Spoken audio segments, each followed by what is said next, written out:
Have you ever just felt stuck, like you're trapped in a loop, repeating the same mistakes over and over again? Well, today we're going to dive into a really ancient concept that might just hold the key. It's called the Akashic Records. We're going to break down what they are and how you might be able to use them to finally break those old, negative patterns for good. Let's get into it. I mean, does this feel familiar to you? Maybe for you, it's a money problem that just never seems to go away. Or maybe it's a relationship pattern you just can't seem to break no matter how hard you try. It's this feeling of being blocked that just defies logic. You do all the right things, you work hard, but somehow you end up right back where you started. And you start to wonder, is this just bad luck? Or is there something deeper going on here? So check this out. Our source material gives this really powerful example. There's a man who makes a good living, but he's always in debt. The money just seems to disappear into thin air. The wild thing is, his spiritual records showed that 100 years ago in a past life, his soul was a merchant who cheated his business partner. That single act created a karmic debt, an echo that is still rippling through his life today. See, it's not a curse, it's just a cause and effect playing out across time. So, if all this stuff is being recorded, where is it? Where is all this information stored? Well, that brings us right to the heart of what we're talking about today, the universe's very own memory bank. The name itself comes from the ancient Sanskrit word Akasha, which means ether or sky. The best way to think about the Akashic Records is like a massive, energetic, vibrational library. It's the complete archive of every single soul's journey, and I mean everything. Every thought you've ever had, every action you've ever taken, every emotion you've ever felt across all your lifetimes. It's all. Now, this is where it gets super interesting, because you can look at this concept from two totally different angles. From a spiritual point of view, it's pretty straightforward. It's a cosmic library, and every soul has its own book on the shelf. But here's the cool part. There's a scientific analogy that lines right up. Some neuroscientists believe our memories aren't stored in one single spot, but exist as an energy field in the brain. And some quantum physicists talk about a universal energy field that holds all information. It's like science and spirituality are kind of saying the same thing, just using different words. And this cosmic database is incredibly organized. It logs different kinds of karma. Think of it like a karmic bank account. Your Sanchita karma is your total accumulated balance from all past lives. Your Prarabdha karma is the specific chunk of that debt or credit that you're scheduled to deal with in this lifetime. And your Agamya karma, that's the new karma you're creating right this very second. The universe, it seems, forgets nothing. Okay, so this giant cosmic library exists, but how do we get a library card? How do we actually check out our own book? Let's get practical and talk about how you can actually start to access your own records. All right, before you even think about meditating or any kind of technique, the real first step happens right here, in your mind. It's a conscious, firm decision. You have to be genuinely ready. It's about looking in the mirror and saying to yourself and to the universe, I'm ready to face my past. I am ready to know the truth no matter what it is. That mental and emotional preparation, it's absolutely non-negotiable. Okay, once you've made that powerful decision, here's a super simple but really effective tool to get your mind to just quiet down. It's called the 4-7-8 breathing technique. All you do is find a quiet spot, get comfortable, and then breathe in through your nose for a count of 4. Hold that breath for a count of 7, and then slowly exhale through your mouth for a count of 8. Do that just 10 times, and you'll be amazed at how much calmer and more open you feel. So, once you're in that calm, quiet space, the next part is all about setting a really clear intention. You just repeat this phrase either in your head or softly out loud. I am meeting my higher self. I am seeing my Akashic records. And hey, don't expect some blockbuster movie to start playing in your head right away. Especially at first, the information might come through as just feelings, or maybe symbols, or images that feel kind of like a dream.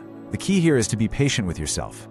And this leads us to what is, without a doubt, the single most important rule of this whole process.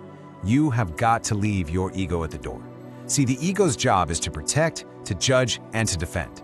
If you go into this with that mindset, you're not going to see the truth. You're just going to see a reflection of your own fears. To get to the real story, you have to be humble, open, and willing to look at your past without judgment.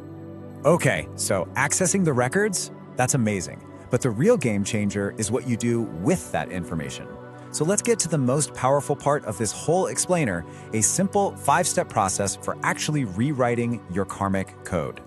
Step 1, acknowledge. And this one can be tough, but it's where all your power is. It's looking squarely at your problem and saying, you know what? I created this.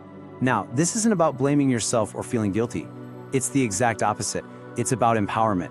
Because if you had the power to create it, whether in this life or another, then you sure as heck have the power to change it. Next up, step 2, accept. Once you've acknowledged your role, you have to fully accept the karma and the lesson it's trying to teach you. This doesn't mean you have to like it. It doesn't mean you're happy about the pain. It just means you stop fighting it. You say, okay, this is my reality right now. I'm ready to learn and I'm ready to change. That very act of acceptance starts to loosen karma's grip on you. Step 3, amends. This is a crucial energetic step. You need to offer a sincere, heartfelt apology to whatever soul you might have harmed.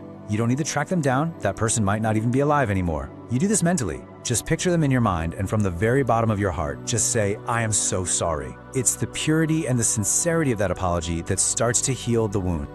Okay, step 4, action. You've got to balance the cosmic scales, right? You have to counteract that old negative energy with fresh positive energy. You do this by performing a good deed that is the direct energetic opposite of the original act. So, if the issue stems from cheating someone out of money, you make a heartfelt donation to a charity. If you hurt someone with your words, you make a conscious effort to go and lift someone up with praise. You're creating new, positive karma. And finally, the 5th and final step is to allow. You've done the work. You've acknowledged, accepted, made amends, and taken action. Now, you have to let go. You have to trust that the universe heard you and is already working to rearrange things for you. This isn't just sitting around and waiting. It's an active state of faith. Your belief that this process is working is actually a key ingredient that makes it work. So there you have it, the 5 A's of clearing your karma. Let's just run through them one more time to lock it in. You acknowledge your part, you accept the lesson, you make amends, you take positive action, and then you allow the universe to do its thing. It's a really powerful cycle for creating real, lasting change. Now, what's so cool about all this is that it's not just about cleaning up mistakes from the past. The most exciting part is realizing how this knowledge empowers you to literally design your future. Because your future, it's not a finished book, it's just a first draft. Here's the thing you absolutely have to understand. The future that's written in your Akashic Records, it isn't fate. It's not set in stone. It's just a set of probabilities, a potential timeline based on your current energy. And every single thought you think, every word you say, every action you take, right here in the present moment, is like an edit. You're the one holding the pen, co-authoring your destiny with the universe. And just so you know, this isn't some new age idea someone just cooked up. This is ancient wisdom. The Tamil Siddhas, who are these incredible mystics, were talking about this thousands of years ago. The great sage Siddhar wrote, "Reading the sky book dissolves old sins." He was saying that the very act of looking into your Akashic Records, the sky book, and acknowledging what's there, that's what begins the process of dissolving. So ultimately, all of this puts the power squarely back where it belongs, in your hands. Those patterns that have been holding you back, they're not a life sentence. They're just echoes from an old story. And it's a story that you now have the tools to completely rewrite. The key is right there. So the only question left is, what door are you going to unlock today?